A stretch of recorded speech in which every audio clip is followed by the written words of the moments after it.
চন্দনাইশে কৃষকের জমির ধান কেটে দিলেন যুবলীগ নেতা রবিনের নেতৃত্বে নেতাকর্মীরা।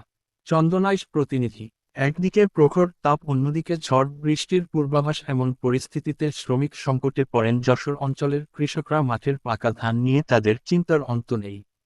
এমনই একজন চন্দনাইশ উপজেলার দোহাজারী পৌরসভা সরকার পাড়া গ্রামের দেলোয়ার হোসেন। তবে তার মুখে হাসি ফুটিয়ে দিয়েছেন ও অর্থের অভাবে ধান কাটতে না পারার কৃষকের ধান কেটে মাড়াই করে ঘরে তুলে দিয়েছে।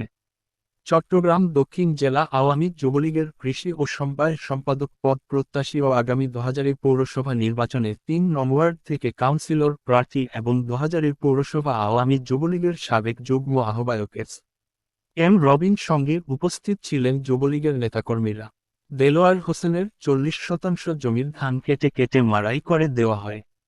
মাড়াই করার জন্য মেশিন খরচের জন্য কৃষকের হাতে নগদ অর্থ বিতরণ করা হয়। বৈশাখী ঝড়ের আগেই ধান ঘরে তুলতে পেরে খুশি কৃষক দেলোয়ার হোসেন।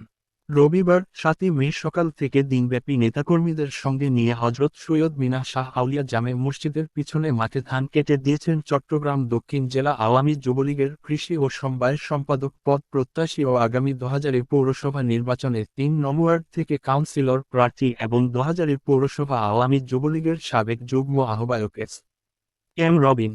ধান কাটায় অংশ নেন যুবলীগ নেতা মোহাম্মদ নজরুল, মোহাম্মদ হেশাম, মোহাম্মদ মন্নান, মোহাম্মদ হাসান, মোহাম্মদ খোকন, ছাত্রলীগ নেতা মোহাম্মদ নাহিয়ান, মোহাম্মদ বাবু, মোহাম্মদ তারেক, মোহাম্মদ জিহান, মোহাম্মদ আবিদ। আরও রয়েছে দেলোয়ার হোসেন, শওকত হোসেন বাচা, মোহাম্মদ মাসুম, মোহাম্মদ আলী, কৃষকলীগ নেতা মো আলম, খায়রুল বশর, হক্কানি প্রমুখ।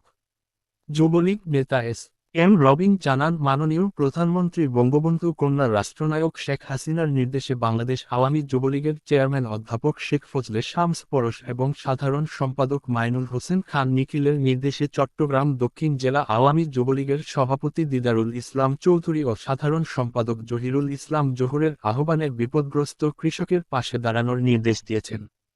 তিনি আরও বলেন, প্রধানমন্ত্রীর হাতকে শক্তিশালী করতে বাংলাদেশ আওয়ামী যুবলীগ তৃণমূল থেকে কাজ করে যাচ্ছে।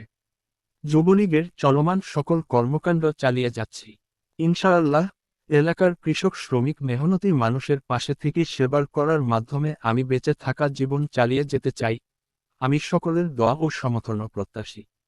কৃষক দেলোয়ার হোসেন বলেন, প্রচণ্ড রোদে শ্রমিকরা কাজ করতে চাচ্ছে না। ধান পেকে গেলেও টাকার অভাবে শ্রমিক নিতে পারছিলাম না। যারা কাজ করবে বলে তারা বেশি পারিশ্রমিক চাচ্ছে, তাই পাকা ধান ঘরে তুলতে পারছিলাম না। বেশি পারিশ্রমিক দিয়ে ধান কাটাতে গেলে লাভের মুখ দেখা অসম্ভব হয়ে পড়বে। কয়েকদিন আগেই ধান কাটার কথা ছিল, কিন্তু কাটা সম্ভব হয়নি। স্থানীয় লোকজন বিষয়টি যুবলীগ নেতা এম রবিনকে জানায়। পরে এম রবিন এসে নেতাকর্মীদের নিয়ে ক্ষেতের ধান কেটে মাড়াই করে তা ঘরে তুলে দিয়েছেন। এ অর্থ সংকটের মধ্যে বিনামূল্যে তারা ধান কেটে দেওয়ায় আমি অত্যন্ত খুশি। যুবলীগের নেতারা সব সময় কৃষকের পাশে